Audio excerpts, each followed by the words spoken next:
What a beautiful home. Thank you. So this is kind of where it all started. All right. So, How'd you get into kind of creating your urban jungle? well, I love outdoor plants, and then when we were all stuck home for a long period of time. During COVID? That's when it all started. So from going from a couple plants, went to over 100 plants. Over here is a small little area that I'm starting to work on, which I'll do a whole bunch of rares. I just don't quite have it planned out yet. All these lights right now that you're using, they're all the Soltech solution lights. Yeah. Pink Princess here, your giant happy fig, and this, look at the aerial roots on this elbow. I think a lot of people might think that you need a lot of humidity or light, but if we're looking at your sensor, what do we have right now? We're at 63 and the humidity is at 45. So it is a lower humidity in here right now, especially with the heater going on. If we look at the mix of your soil, it's got a lot of chunky coconut husk in there. Yes, I do a lot of coconut husk with the charcoals and, just a really good soil mixture, indoor soil, potting soil.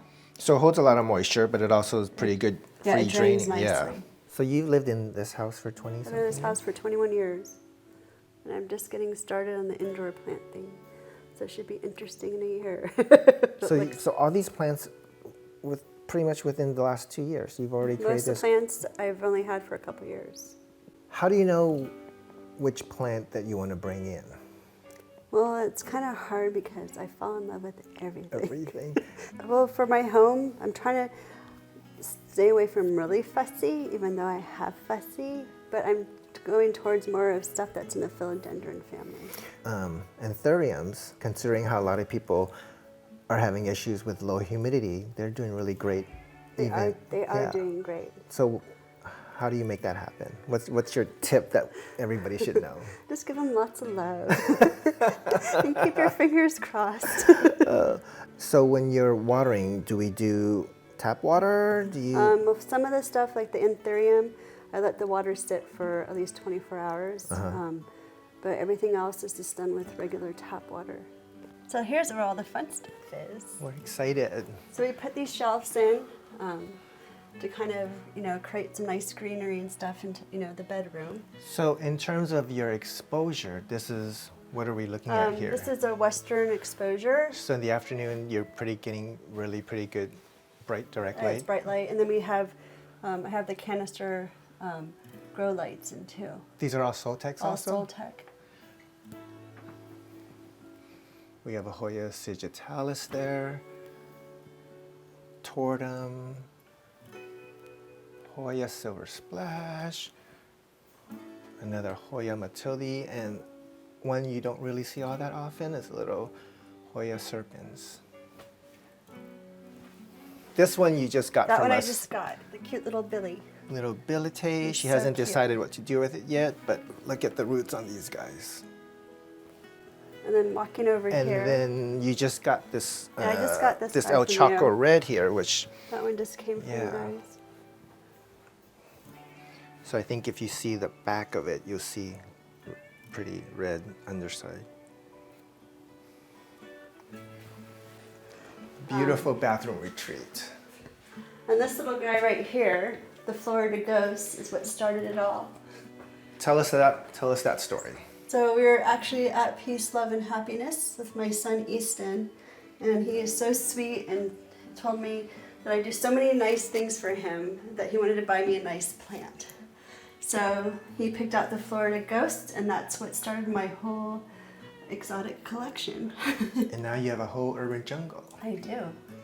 So for those of you watching, help us ID this plant that we haven't really decided or can't really ID. You bought this plant as an El Chaco. Yeah, as an El Chaco, but we're not sure of what it is. Because the underside of it, as you can see, it's a green form. So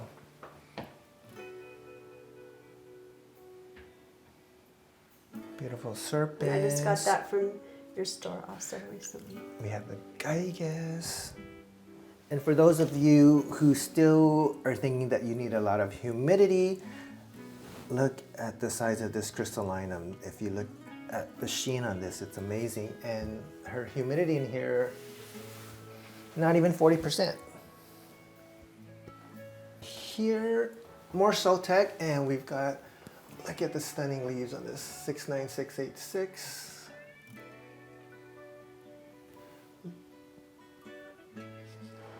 Scindapsus tribui black form. Got a little Mickey Mouse. Look at this crazy leaf. Little Rehab Milano there, and the fuzzy petiole on the squamiferum.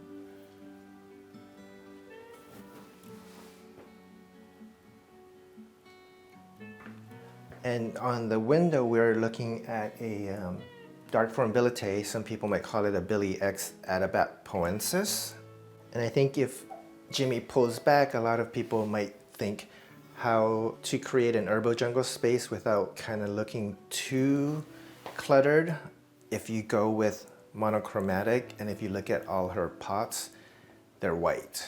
And it kind of ties everything in together a lot better. Your son got this Florida Ghost for you. He and did. That was like your little, it was like a gateway drug to Yes. collector plants That's kind of what thing. started it all. I was always more of the conservative when I started my plant collection. But after that, it was basically finding like stuff that I loved and gravitated towards, and to coordinate kind of together of what would look nice. And how did you come across Soltech? I actually was looking online for something for my rubber tree that had kind of a modern look to it and had the nice color in the lighting that wasn't, that had the nice yellow that was more of a natural. I found the website and I ordered one, and it all started from there too, just like the plant collection. and how many Soltechs do we have in this home? I think I have 9 canisters, hanging canisters, 14 of the bulbs, the Soltech bulbs. Yeah. So I don't think I have to add any more. Daniela, thank you for having us come visit your lovely urban jungle. It's beautiful. Oh, most definitely. I'm so glad you guys were able to come out. Thank you.